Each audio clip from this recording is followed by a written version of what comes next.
Right now, though, we're getting Unscrewed with Jason Bryant at unscrewed.co.nz. Jason Bryant, welcome back to the show. Thank you very much, Wammo. Wine tastings, wine talk, and everything else sort of around it as well. Exactly. Issues in social media. Well, one of the things, obviously, from the weekend, you and I joked on that Friday after the show about the weather bomb. Yeah. Didn't affect us. The mega download of rain. Yeah, mega download of rain. Yeah. Didn't affect us too much in Auckland. It did affect those, however, in Taranaki, in the Hawke's Bay, Lower Hawke's Bay, Martinborough, also Marlborough and Nelson, and two key wine-growing regions. Yes. For Auckland, it was more of a passing weather event. Yeah. I mean, I've seen a lot stronger wind and more consistent wind. Should have been around at my house last night there, Jason. Oh, Chucky. Yes.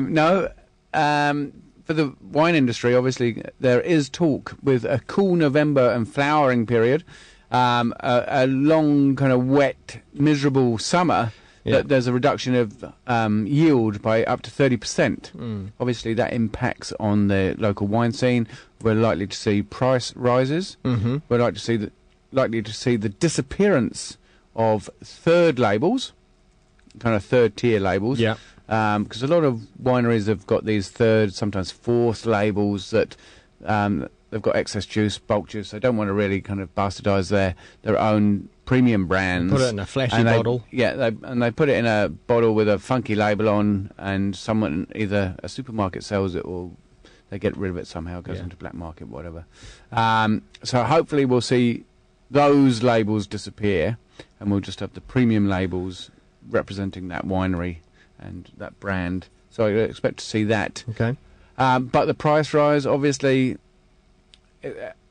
it's one hand it's really good for the industry because it means we're getting back. On the other hand, it means that people are going to be paying more, whether they're going to be buying less. With our dollar exports slightly down, it just compounds kind of like the financial difficulty on the winery, whether the supermarkets increase their prices or not, I don't know, or whether it's expected that the winery will soak up these price increases or won't increase it. Yeah, is yet to be seen. So, yeah. Another issue that's popped up towards the end of this week, I haven't really talked about it on the show at all yet, this Kony thing. Stop Kony. Yeah. Kony 2012. I guess for most people's exposure to it was yesterday. Am I right? I felt like I came into it very late at some point. I saw someone mention it somewhere on I saw it Wednesday. Wednesday was when I got kind of alerted to it. I can't remember who alerted me to it, but I'm not interested, to be fair. Just don't care. Everybody's got this kind of passionate plea, right? Yeah. And it's a group of kind of four guys, but it feels a bit too orchestrated for me. It feels a bit phony Kony. And then there's all this news about the people behind it. They don't seem any good. Yeah, and also there is a lot of media that has come to the fore of late saying that Kony has actually left the region, is not in power anymore. His army has disbanded, and so it feels kind of hasn't like 18 been months. heard of since 06, 08 or something. Yeah. So, like, for the last couple of years, hasn't been on the scene.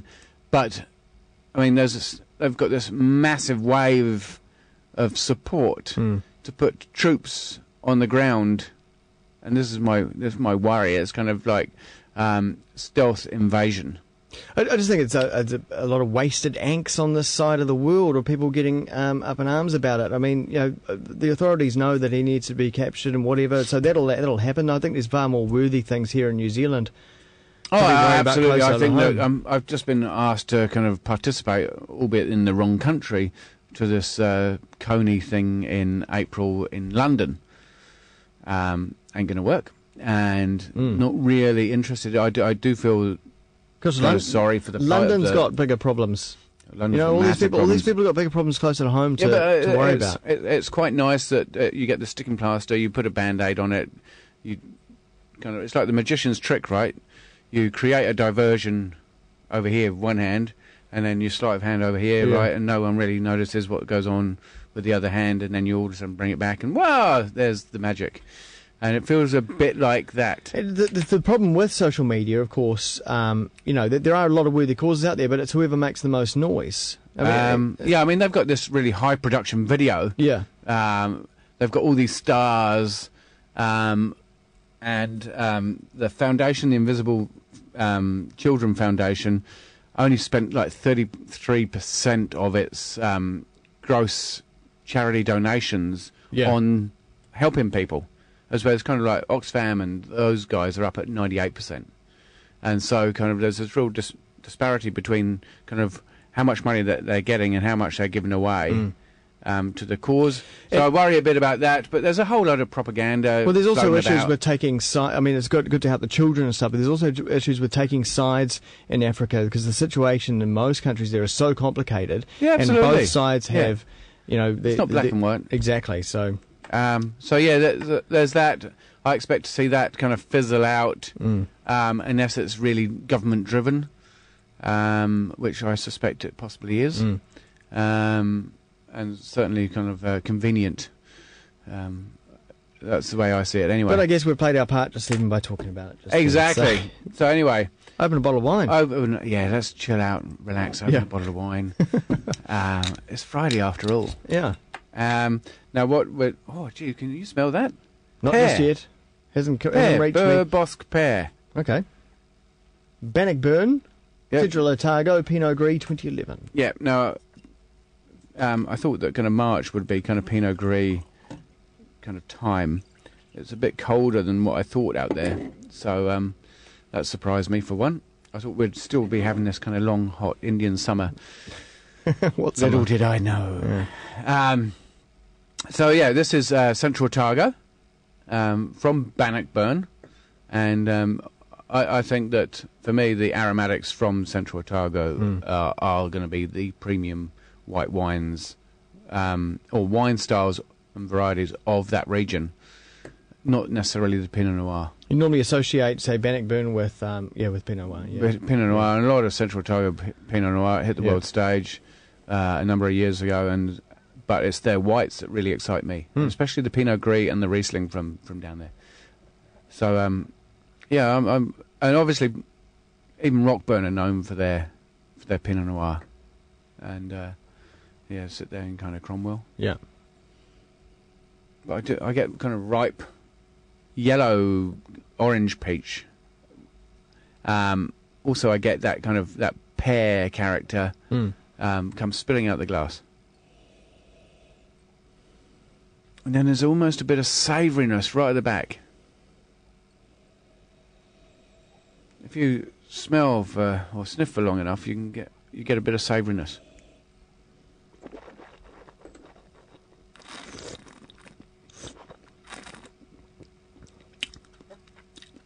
It's quite grippy.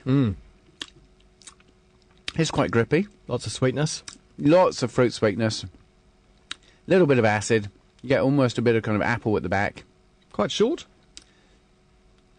I found it to be kind of like really kind of voluptuous at the front. And then it kind of puckers and tightens up.